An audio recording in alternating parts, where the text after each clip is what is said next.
la fake news, l'approximation peut devenir une valeur ajoutée. Ouais, bah en fait, c'est plus de alors, c'est pas la fake news, la valeur ajoutée, c'est le putaclic. Tu déformes légèrement les faits pour Oui, mais les rendre le deux vont truc un ensemble. peu plus commercial et un peu Un plus putaclic, impactant. oui, mais un putaclic, il a plus de chances d'être une fake news, on est d'accord. Et une fake news a plus de chances d'être putaclic parce que t'as de l'originalité dessus. Ouais. Parce que tu vas dire quelque chose qui va pas être dit par d'autres.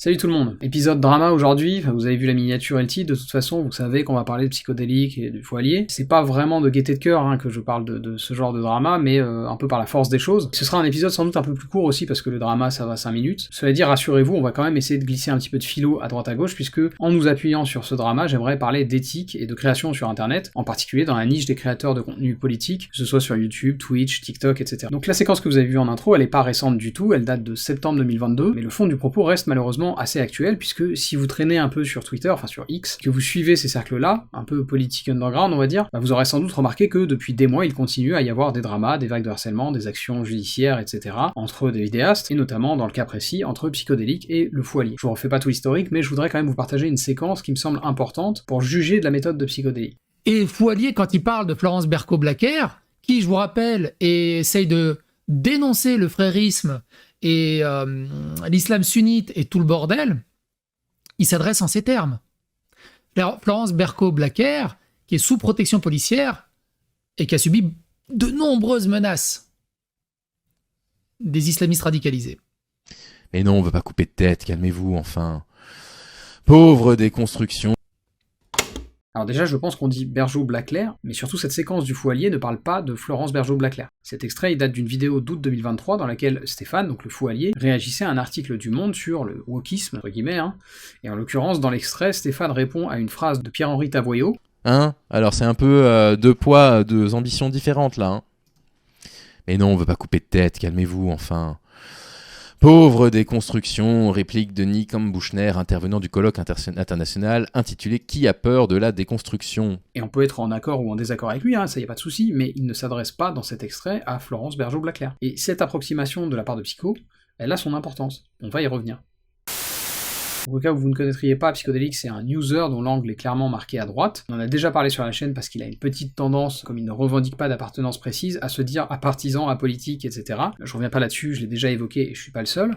Et donc de l'autre côté, nous avons le Fou Allier, qui est une chaîne clairement marquée à gauche pour le coup, et dont le créateur se focalise notamment sur les questions de violences sexistes et sexuelles, et sur un certain nombre de sujets connexes. Et ce que j'aimerais faire en fait dans l'épisode d'aujourd'hui, c'est vraiment à ma petite échelle arriver à souligner que toutes les méthodes ne se valent pas, et que la fin ne justifie pas les moyens. Ça a de l'importance d'un point de vue éthique, d'un point de vue philosophique, comment vous faites passer votre message et comment vous traitez vos adversaires politiques. Il y a plein de gens qui seront pas d'accord avec moi, et on voit très bien qu'il y a toute une partie de la gauche qui pense que sur internet faut utiliser les mêmes méthodes que l'extrême droite pour lutter contre elle, mais moi je ne pense pas. Moi je crois pas qu'on combat le feu par le feu, et je crois pas qu'on combat la méchanceté, le vice et le harcèlement par des poussées contraires de méchanceté, de vice et de harcèlement. Alors vous pouvez trouver que c'est naïf, pourquoi pas, mais en tout cas je suis sincère en disant ça. C'est pas une façon de dire que moi je suis vertueux et pas les autres. Moi aussi ça m'arrive d'être détestable et moqueur sur internet, mais fondamentalement quand je réfléchis à ça à tête reposée, je me dis que déjà éthiquement c'est pas terrible, mais qu'en plus c'est contre-productif. Ces démarches très ironiques, très dans la moquerie qu'on peut voir sur beaucoup de chaînes, de droite comme de gauche, ne mènent à mon sens nulle part où on a envie d'aller. Cela étant dit, il me semble que justement dans le cas qui nous occupe, il y a une vraie asymétrie. J'ai vu pas mal de gens, notamment sur Twitter, renvoyer dos à dos Psychodélique et le Fou Allier, comme si finalement ils étaient comparables, et que c'était le jeu quoi. Une façon de dire, tu fais du contenu politique sur internet, tu dois accepter de subir du harcèlement. Alors si on dose cette affirmation, je veux bien être un peu d'accord, c'est-à-dire que tu pourras jamais éviter totalement des petites insultes, des attaques si tu es quelqu'un de public en fait, mais il y a quand même une question de proportion qui se pose. Et Stéphane, donc le Fou Allier, parmi les créateurs que je connais, c'est véritablement celui qui récolte le plus de saloperies,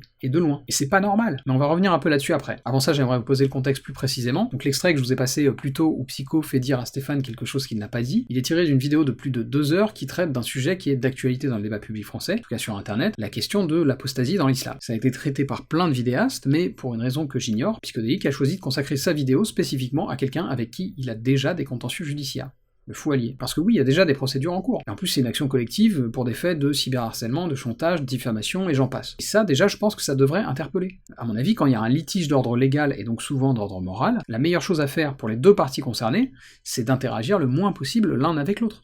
Parce que forcément, il y a beaucoup plus de risques que ça tourne mal. puisqu'il y a déjà un passif chargé entre les deux personnes. Et donc le fait que Psycho publie une vidéo de 2 heures en plus sur quelqu'un à qui il est opposé aux yeux de la loi, bah c'est une mauvaise idée en fait. Et je ne comprends pas ce que cherche Psycho, parce que déjà pour Stéphane c'est pas cool, mais même pour lui, il n'est pas impossible que ça lui retombe dessus. On est vraiment dans un cercle vicieux. En plus de ça, il y a autre chose qu'on n'a pas abordé, c'est le rapport de force. Un vidéaste qui a 230 000 abonnés, de mon point de vue, doit vraiment réfléchir à sa méthode quand il veut critiquer le propos d'un vidéaste qui a 9 ou 10 000 abonnés. Psychodélique a une communauté infiniment plus nombreuse que le Fou Allier. Alors quand je dis ça, j'ai de temps en temps des gens qui sont très dédaigneux et qui me disent mais finalement c'est pas la responsabilité du créateur, il a pas de contrôle sur ses spectateurs, etc. Ça, je vais vous le dire de façon directe, je pense que c'est vraiment une attitude immature, une volonté de ne pas agir de façon responsable. Si vous êtes une personnalité publique, d'ailleurs quel que soit le nombre de personnes qui vous suivent, vous avez une forme de responsabilité. Ça veut pas dire que vous pouvez, ni d'ailleurs que vous devez essayer de contrôler totalement les gens qui vous suivent. En revanche, ce que vous pouvez contrôler, c'est votre discours et votre éthique personnelle. Est-ce que vous êtes de bonne foi? Est-ce que vous utilisez des procédés rhétoriques honnêtes? Est-ce que de temps en temps vous rappelez à votre audience que les personnes dont vous critiquez les positions sont des êtres humains, et qu'un être humain ça se respecte, même quand on est en désaccord total avec? Et si les réponses à ces questions c'est non, alors oui, vous avez un degré de responsabilité morale dans le fait que votre audience va aller harceler quelqu'un. Et quand je parle de responsabilité morale, je parle de philosophie, hein. Et justement, pour vous le prouver, je vais réitérer sur une thématique que j'ai déjà évoquée plein de fois, le conséquentialisme. Pour faire court, dans la façon dont on a structuré l'étude de la philosophie morale, on est parti du principe que, en gros, il y avait des écoles de pensée, qui sont pas forcément incompatibles les unes avec les autres d'ailleurs, mais qui s'intéressent à différents aspects de la prescription morale. C'est ce qu'on appelle l'éthique normative, c'est-à-dire les courants qui visent à instaurer des pratiques morales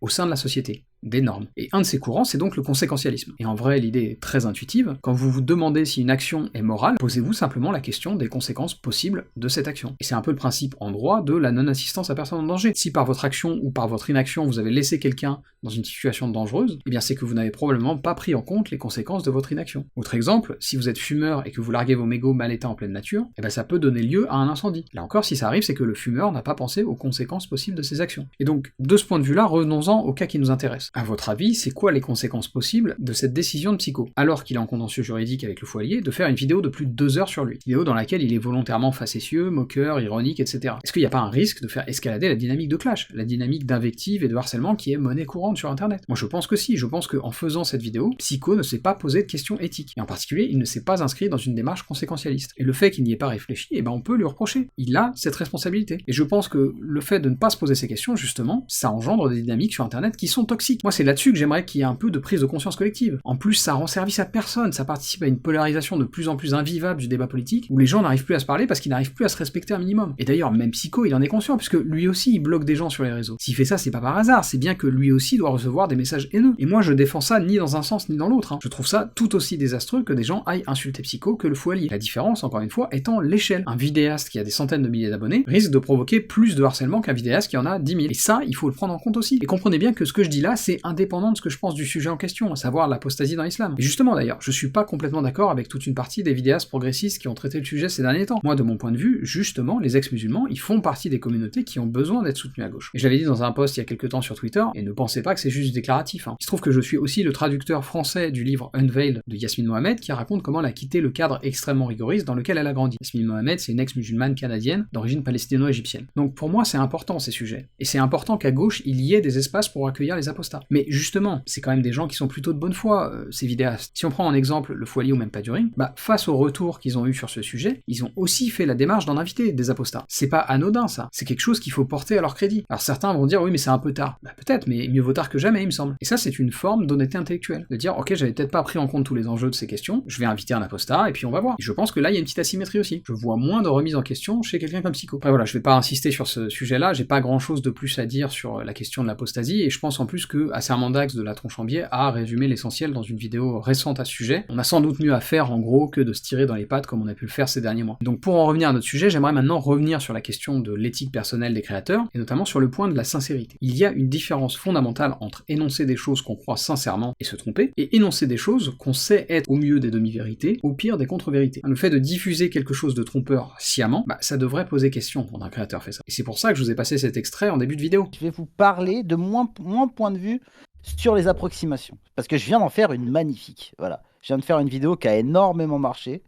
Je me suis rendu coupable d'une fake news, c'est-à-dire que j'ai relayé une fake news de la fille de Charles Gave, Emmanuel Gave, qui a dit qu'il y avait eu une saisie de drogue faramineuse par Interpol lors de l'université d'été de Reconquête. J'ai relayé ce truc, j'en ai fait une vidéo, ça a marché du feu de Dieu, la vidéo elle a fait... c'est mon record, voilà. Donc, il n'y aurait pas, je veux dire, quand tu te rends compte de choses comme ça, parce qu'en fait, la fake news, l'approximation peut devenir une valeur ajoutée. Ouais, bah en fait, c'est plus alors, c'est pas la fake news, la valeur ajoutée, c'est le putaclic. Tu déformes légèrement les faits pour Oui, mais les rendre deux le vont truc un ensemble. peu plus commercial et un peu Un plus putaclic, impactant. Oui, mais un putaclic a plus de chances d'être une fake news, on est d'accord. Et une fake news a plus de chances d'être putaclic parce que t'as de l'originalité dessus. Ouais, Parce que tu vas dire quelque chose qui va pas être dit par d'autres. ouais, Par tous ceux, par exemple, qui sont réfractaires à l'idée de propager des possibles fake news. ouais, Genre, ouais, tu ouais, vas te ouais. jeter dessus, et tu vas aller. Donc, peut-être ça peut devenir une habitude quelque part. Mhm. Et que peut-être que tu peux. Là, moi, personnellement, je m'en foutais un peu, tu vois, parce que je savais que ça puait un peu la merde. Je savais que j'allais faire plusieurs épisodes et qu'à la fin, j'allais retourner le truc. Je le savais, j'avais le plan dans la tête. Mhm. Mais peut-être que au bout d'un moment, ça devient une habitude de traiter les trucs un peu par-dessus la jambe, de même relayer des choses qui Bah, sont. Et en se disant, de toute façon, je ferai des vues. Et peut-être que tu peux en arriver à blesser des gens que t'aimes bien, ou oui, léser, blesser ou léser, voire les deux, des gens que t'aimes bien, comme t'as dit tout à l'heure que t'aimais bien mais c'est déjà Teddy arrivé plein de Boy. fois. C'est déjà arrivé plein de fois. Donc là, on voit qu'il n'y a rien de nouveau. C'est ça le mode opératoire de Psycho.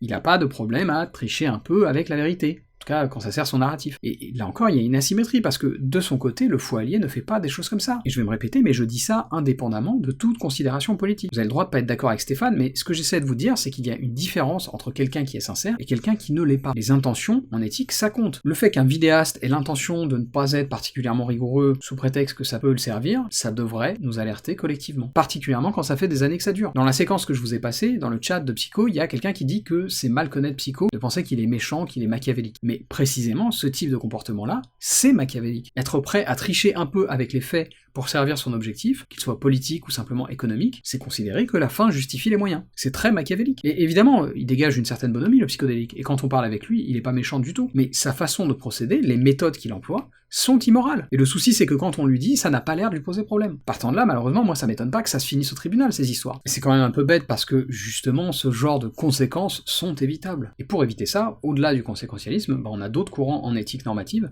qui peuvent nous aiguiller. Et je voulais donc partir de ce cas pratique pour, en conclusion, vous parler d'une autre école, on va dire, de philosophie morale, que j'ai déjà pu mentionner sur la chaîne. Il s'agit de ce qu'on appelle parfois le démonisme, ou éthique de la vertu. Et dans cette tradition, qui est notamment héritée d'Aristote, on va mettre l'accent sur la vertu individuelle. C'est-à-dire que ce que prescrit le courant eudémonistique, c'est, je dirais, une forme de discipline personnelle, et de réflexion aussi, sur ce qui constitue le juste et l'injuste, le bien et le mal, etc. Et ce que nous dit un penseur comme Aristote, c'est que, justement, c'est en nous appliquant, chacun d'entre nous, à distinguer le vice de la vertu, et à nous comporter de façon juste, qu'on va créer un cadre collectif dans lequel la vertu est la norme. Et donc, pour revenir sur notre fait divers entre Psycho et le fou allié, qui en fait est révélateur d'une tendance sociale, le message que moi j'aimerais faire passer, c'est que, encore une fois, la fin ne justifie pas les moyens. Et ça, c'est au cœur de l'eudémonisme et de la philosophie morale aristotélicienne, il faut prendre garde à notre façon de faire. Je vais vous dire autrement, c'est pas tant parce qu'on poursuit un but noble qu'on est éthique. Et on peut tout à fait avoir un objectif à la base qui soit parfaitement louable, mais avoir des méthodes, des procédés qui sont dégueulasses. C'est à ça d'ailleurs que renvoie l'expression qui dit que l'enfer est pavé de bonnes intentions. Mais donc je pense qu'il faut inverser le raisonnement. Bien sûr, c'est important d'avoir des objectifs vertueux, mais ce ne sont pas directement nos objectifs qui nous rendent vertueux. Tout ça, ça se joue avant, au niveau de notre façon de faire. C'est parce qu'on est vigilant, dans les moyens qu'on emploie pour atteindre nos objectifs, qu'on est éthique, et qu'on en vient à poursuivre des buts nobles. C'est en tout cas ce que nous dit Aristote. Et j'ai un extrait à vous lire pour terminer, qui servira donc de conclusion à l'épisode, c'est tiré de l'Éthique à Nicomaque. Je cite.